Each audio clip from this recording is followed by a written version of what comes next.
this variable is found if you open your fast antenna file at the very top where it has T0 seconds. Now, I didn't build an auto extractor for this, so it doesn't just read it and pull it out, because it's changed from year to year. If you go back from like 2024, it's formatted a little differently.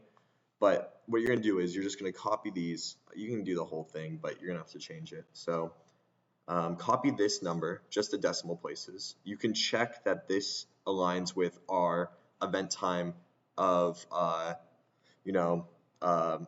it's 2:53 with 53 seconds. So we're gonna paste in that time, add in a decimal point, because it is in, that would be the full nanosecond range, and this is in microseconds. And from there, I think we can hit load all data and see what pops up. And it's loading for a sec, and here we go. So this is the first plot, and it's good to see that it works for the raw data, but there's a few things here that are wrong. So first of all, we loaded 4 things: the fast antenna interferometer, the TSAD files, and the photometer, but the photometer isn't showing up. Now, why is that?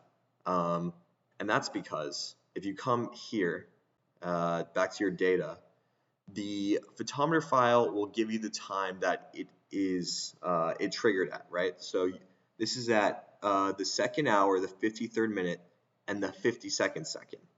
Now, if you look at the fast antenna or the interferometer files, it's 025353, and that's what this is plotting as. That's what it extracts. It goes from the fast antenna interferometer first. So the way to address this is by, I have this photometer second offset, which essentially just adds a second to everything, so we see the correct event. So you just put a 1 in here, it shifts it all, so the time is shown correctly, I guess. And if we hit update plot after putting in this, maybe load all data again, hopefully it works, and there we go.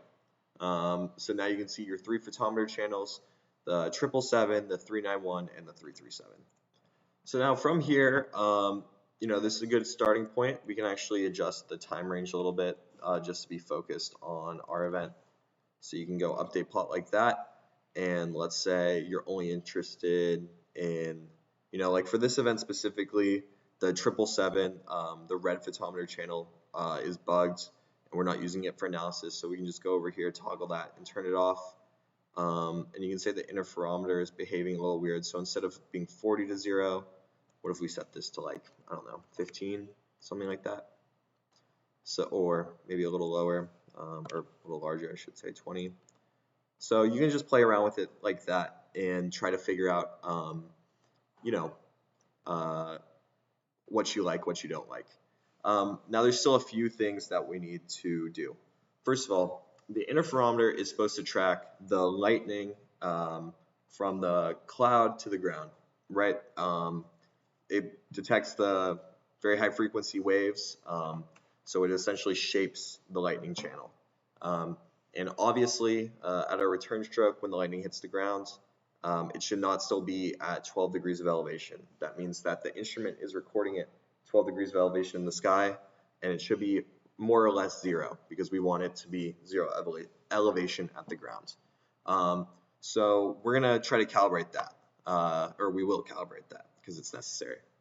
The other thing is, because of the difference in the detector signal and when the event actually occurs, we have to shift our actual gamma ray waveforms here, the SD waveforms. And that's a relatively easy thing. So that's eventually what's going to be in this SD time shift on the side. And I'm going to show you guys how to do that in the next part. Okay, and one last thing before I move on to the next step. The best thing about this project is that there's save states. So you can just go File, Save Project As, and I'm just going to name this, I'll put it in the tutorial folder. I'm just going to call it Tutorial for GUI. Now you can label this whatever. I like calling it like, event main, but whatever you like. So yeah, make sure to save your project. I'm going to